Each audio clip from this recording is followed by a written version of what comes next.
बिरदावन marriage hall में AIMIM के कैमूर जिला कमेटी के बैनर तले तौकीर खान और मोहम्मद शकील खान हाफिज एजाज अंसारी के जेरे सदारत और जेरे निकाबत बैठक बुलाई गई।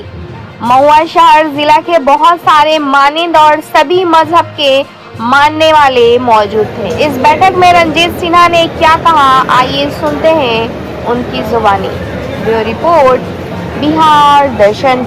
मेरा कोई भी भाई एमआईएम के टिकट से, चाहे वो विधायक का, चाहे वो जिला परिषद का, चाहे वो मुखिया का चुनाव लड़ेगा, अपनी ताकत को हम लोग समेट के रखेंगे, बांध के रखेंगे और अपना जो वोट है उसको ईवीएम तक पहुंचाएंगे। बटन हमारे पतंग छाप पे दबे। कैसे दबेगा? हमारा संगठन मजबूत है, हम लोग के पास बहुत ताकत होता है। आज ये मीटिंग आपकी हुई है और मैं आपको विश्वास दिलाता हूँ, आप भी देखिए इसका असर जो है बड़े बड़े लोगों के बीच में चर्चा होगी। एमआईएम आ गया और नौजवान खास करके 35-40 के नीचे वाले जो उत्साह है, मरने लड़ने को तैयार है। लेकिन चुनाव के समय वोट के 2 दिन पहले हम लोग बिखर जाते हैं, भटक जाते हैं, क्योंकि हम संगठित नहीं। इतना खूबसूरत माला आप लोगों ने पहनाया, ये फूल अगर बिखरा हुआ होता तो इतना खूबसूरत माला, इतना मजबूत माला नहीं बन पाता। उसी तरीके से मजलिस के जो दीवाने, जो हमारे लोग हैं, वो फूल की तरह बिखरे हो गए। अब एक धागे में पिरोने का समय आ गया, एक मजबूत फूल बना करके अपने सदर साहब को, प्रदेश के सदर साहब और हमारे लिए जो लड़ते हैं दलित के लिए, अकलियत की लड़ाई जो लड़ते हैं सदन में, आज की डेट में अगर किसी की हिम्मत है लड़ने की, मोदी से, योगी से, इकलौता शेर, इसका नाम असदुद्दीन ओवैसी। और इसकी शुरुआत आज यहाँ से होगी। मेरे भाई यहाँ के जिला अध्यक्ष के लिए मैं एक शेर अर्ज करूंगा कि डर मुझे भी लगा फासला देकर, डर मुझे भी लगा फासला देकर, पर मैं बढ़ता रहा रास्ता देखकर। डर मुझे भी लगा फासला देकर, पर मैं बढ़ता रहा रास्ता देखकर। खुद ब खुद मेरे नजदीक आती गई मेरी मंजिल, मेरा हौसला दे। तो मैं आपको बधाई देता हूँ। ये कार्यकर्ताओं की बैठक है और एक पहली बैठक है। किशनगंज से पहली बार हम बाहर निकले हैं संगठन के विस्तार के लिए, और इस तरीके का उत्साह मैंने देखा। झंडा लेकर के आप इस तरीके से सड़कों पर उतरे हुए थे। ये उत्साह को संगठन करना है, फेसबुक की ताकत को इकट्ठा करना है, नियंत्रित करना है। सोशल मीडिया के मेरे जितने भी दोस्त फेसबुक चलाते हैं, व्हाट्सएप पे एक्टिव रहते हैं, आप सब लोगों को संगठित होकर के, नियंत्रित होकर के और डिसिप्लिन कैसे अपने बुजुर्गों को जगाना है। हमारे नौजवान भटकते इसीलिए क्योंकि वो चुनाव के 2 दिन पहले बुजुर्ग हावी हो जाते हैं। वो बुजुर्ग उनका हम सम्मान करते हैं, आदर करते हैं, लेकिन वो ओवैसी साहब को मोबाइल पे या टीवी पे नहीं सुन पाते, उनकी तकरीर को नहीं सुना है, नहीं जानते हैं कौन उनके ये सही मायने पे लड़ रहा है। तो आपको संकल्पित होकर के अपने बुजुर्गों को दिखाना पड़ेगा, समझाना पड़ेगा, ये है हमारा नेता जो हमारी क़यादत की लड़ाई लड़ रहा है। आरजेडी वाले ठेकेदार बने हुए हैं मुसलमान के वोटों पर, कहते हैं कि मुस्लिम वोट बैंक हमारे पास है। मुस्लिम की चिंता अगर करते तो साहबुद्दीन साहब का परिवार, जिसने सींचा इस पार्टी को, जिसने मुख्यमंत्री बनाया, उस परिवार के साथ इन्होंने क्या किया? एक बेवा के खिलाफ कैंडिडेट खड़ा करके उनको चुनाव हरा दिया। अगर आरजेडी का कैंडिडेट नहीं होता तो क्या हीना मैडम चुनाव नहीं जीतती? बिल्कुल जीती, लाखों के वोट से जीती। तो अभी रामगढ़ के चुनाव में जो आपके प्रदेश अध्यक्ष हैं, उनके परिवार से कोई टिकट लेकर गया तो सवाल करिएगा, क्यों आपने हीना मैडम के खिलाफ कैंडिडेट को खड़ा किया? क्यों आपने उनको जीतने नहीं दिया? आप हमको बी टीम बोलते हैं कि हम भाजपा की बी टीम, हम तो तैयार है गठबंधन के लिए। आप गठबंधन करिए, हम आपके साथ खड़े रहेंगे, मुसलमानों के मुद्दे पे लड़िए, हम आपके साथ खड़े रहेंगे। आपके पड़ोस में यूपी में क्या हो रहा है? अपना नेम प्लेट लगाइए, अपना नाम लिखिए।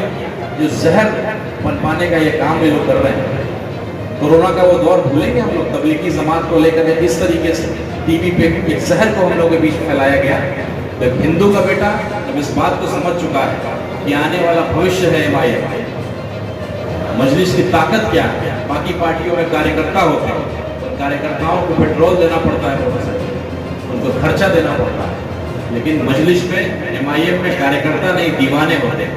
इन दीवानों को ना पेट्रोल चाहिए ना खर्चा चाहिए।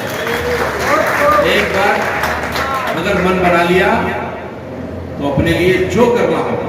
मेरे चुनाव में लोग सऊदी अरब से टिकट कटा करके मुझे वोट देते हैं, ये मेरी जीत है। मेरे लिए मुंबई में बैठक किया गया, मुंबई में बैग फैक्ट्री के कारोबार में हमारे इलाके से बहुत लोग हैं, उन्होंने मेरे लिए मीटिंग किया, ये मेरी जीत है। और एक शुरुआत हम लोगों ने किया कि ये एक सेकुलर पार्टी है, ये किसी जाति की पार्टी नहीं है, हम दलित की अकलियत की सबकी चिंता करते हैं। आप बताइए कि एक शब्द हमने किसी दूसरे धर्म के बारे में खिलाफ नहीं बोला। आज मुसलमानों की चिंता कोई नहीं करता, इसलिए मुसलमान आज सबसे कमजोर हो गया है, सबसे ताकतवर कौन, इसकी जनसंख्या सबसे अधिक है, वो आज सबसे मजबूर हो गया है। तो सबसे मजबूर होना चाहिए, सबसे मजबूर कौन है? क्यों? क्योंकि हमने ठेका लिया हुआ है किसी को हराना है। ऐसे में भाजपा नहीं जीतनी चाहिए, कैसे में मोदी नहीं जीतना चाहिए। अरे भाई साहब, जगाइए लोगों को, किसी को हराने के लिए नहीं, अपने आप को जिताने के लिए, अपनी क़यादत मजबूत करने के लिए, अपनी गिनती गिनाने के लिए। आपको पता है कि रामगढ़ में कितने मुसलमान हैं? कोई बता पाएगा आप लोगों में से मुसलमान की कितनी संख्या है रामगढ़ विधानसभा में? 30,000 वोट पड़ता है, संख्या इसके दुगुना होगा। और कितनी चिंता आपके यहाँ के नेता करते होंगे, लंबे टाइम से आप उनको साथ दे रहे हैं, क्यों नहीं भाई मुसलमान को टिकट देते आरजेडी? तो कहिए कि आप किसी मुस्लिम को कैंडिडेट बनाइए, एमआईएम नहीं लड़ेगी। आप बना सकते हैं? नहीं, एमवाई केवल करेंगे। वाई के पीछे पूरी शिद्दत से एम खड़ा है, लेकिन एम जब आगे बढ़ेगा तो वाई कहीं और चला जाता है, वो हिंदू बन जाता है। मैं एक पढ़ा लिखा हिंदू हूँ, मैं चंपारण की धरती से आता हूँ, जहाँ पे एक बैरिस्टर साहब आए थे कुछ साल पहले, जिसका नाम मोहनदास करमचंद गांधी था। वो बैरिस्टर साहब ने क्रांति किया और अंग्रेजों को अपनी शांति और क्रांति से उनको खदेड़ दिया। और दूसरे बैरिस्टर साहब हम लोग के सदर असुद्दीन ओवैसी साहब किशनगंज से आपके इलाके में भी आए हैं। संगठन मजबूत करना है, अपनी ताकत को दिखाना है और तमाम हिंदू भाइयों को भी समझाना है कि राणा रंजीत जब आपके साथ खड़ा है, जब राणा रंजीत को टिकट दिया जाता है, 9 एमपी के कैंडिडेट खड़े किए गए थे, जिसमें से 5 हिंदू खड़े हुए और 4 मुसलमान खड़े हुए। कौन कहता है कि सेकुलर पार्टी नहीं है? कौन कहता है कि केवल मुसलमानों की पार्टी है?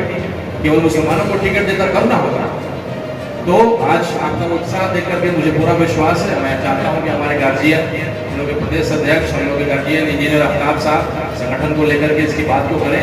अगला जो मीटिंग होगा, मुझे पूरा विश्वास है आपके जोश और आपके जज्बे को देख करके कि अगला बैठक हम लोग बड़े मैदान पे, खुले मैदान में करेंगे इंशाल्लाह। और रामगढ़ से एक विधानसभा का सीट अख्तरुल साहब को देंगे, क्योंकि पूरे बिहार का मुद्दा अकेले ये नहीं उठा सकते। ढाका का एक मुद्दा था, मैंने इनसे आग्रह किया कि उस मुद्दे को उठाना है, सब बहुत जरूरी है।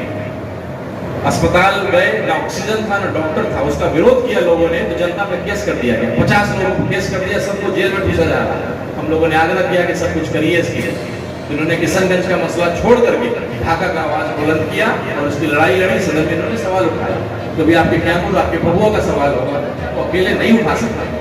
बाई इलेक्शन में मुझे पूरा विश्वास है कि इनका साथ आप देंगे और रामगढ़ से एक एमआईएम का विधायक जाएगा, ताकि अख्तरुल साहब के हाथ को ओवैसी साहब के हाथ में बहुत बहुत शुक्रिया।